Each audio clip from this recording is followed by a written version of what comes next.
Let's look at the images of today to 100 years ago.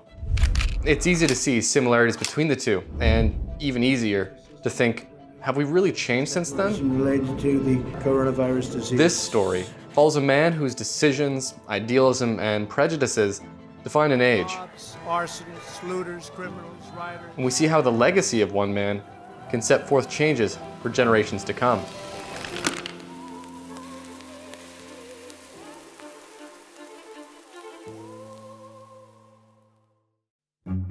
On this day, American President Woodrow Wilson has a stroke in Washington, D.C.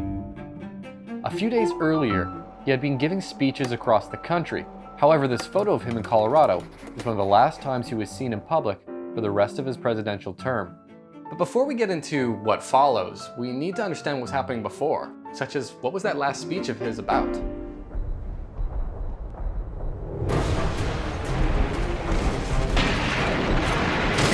The world was just coming out of a war, the Great War. Tens of millions died fighting in what were unimaginable conditions, showing the great powers that if they fought on this scale again, it could leave permanent devastation on humanity.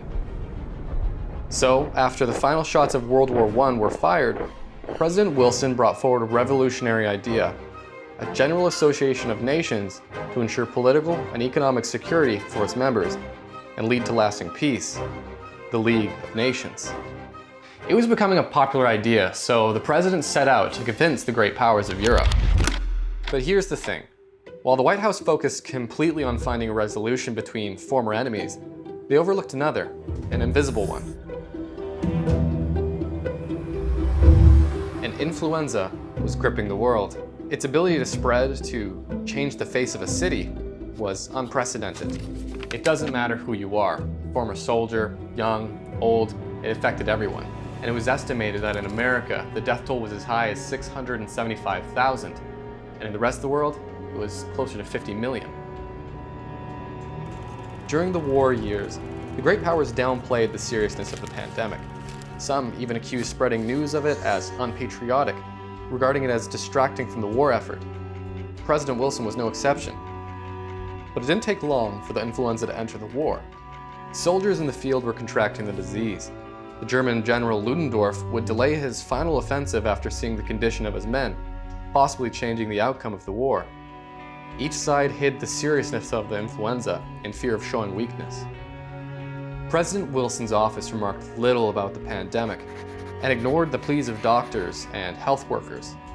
He spent his time focusing on the war and later pitching his grand idea to the embattled nations. That is until during the intense peace treaty negotiations in Paris, President Wilson contracts the influenza himself. His staff hid his health from the world, and his aides would say that his state was later questionable. They even mentioned that he would fixate on small objects and furniture, and even believed that French spies were watching him. Without Wilson at the negotiating table, the French found less resistance to their heavy demands on Germany's surrender, demands that Germans would later come to resent. The treaty was signed in June. The war was officially over. As the president returned, the millions that fought in Europe were adjusting to being back home. Former soldiers, men of every age and every color, had experienced the horrors of industrialized warfare. Many had difficulty finding employment, especially for Southern African Americans, where they struggled against segregation laws and few opportunities. So this sparked what was called the Great Migration. Millions of blacks started moving from the South to northern cities. Jobs there became extremely competitive, and white Americans felt their opportunities were being taken by the growing black population. Tensions increased. On July 27th of 1919, a black boy was found dead on the beaches of Chicago. He drowned. Witnesses said that the boy had drifted into the white portion of the segregated beach and was stoned to death. But police refused to make any arrests. Angry crowds gathered, both black and white, until riots broke out between them. There was violence. Homes were destroyed, and many people were killed or injured. And Chicago wasn't the only city. Omaha, Washington, D.C., Knoxville, Texas, and more. Even after the state militia came, they managed very little in bringing order to the cities. Much of the violence was coming from young men who had returned from the war. Racialized groups had formed between white men who felt squeezed by a lack of opportunities and black men feeling less willing to return to their status from before fighting for democracy. And not to mention throwing the influenza into the mix, the country was in a serious state of instability. Fast forward a few months, and we arrive back here, the day Wilson disappears. As I said earlier in this picture, he's on his way to give a speech. He had set out on a cross-country crusade to convince the American public about joining the League of Nations. He was joined by a full staff, including his wife and personal physician, Dr. Grayson. His doctor worried often about the president's health, and was right to. Wilson had lost his appetite and was having serious headaches. What resulted in that evening was a transient ischemic attack, or mini-stroke. His speaking tour was cancelled, and once again Wilson and his health were hidden from the public. After returning to the White House, the president had a full stroke and became paralyzed on his left side.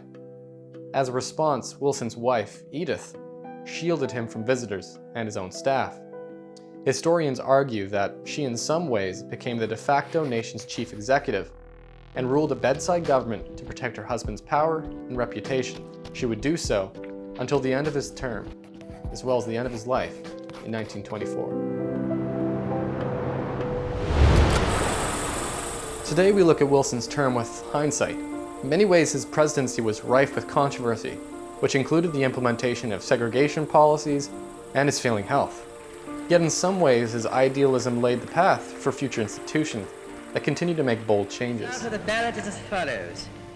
The decisions by his administration would affect America and the world to this day, and it can be shocking how much his time of illness, racial inequality, and conflict resembles us now. Stunning news. The President of the United States now confirming to the world that he and the First Lady have both tested positive for the coronavirus.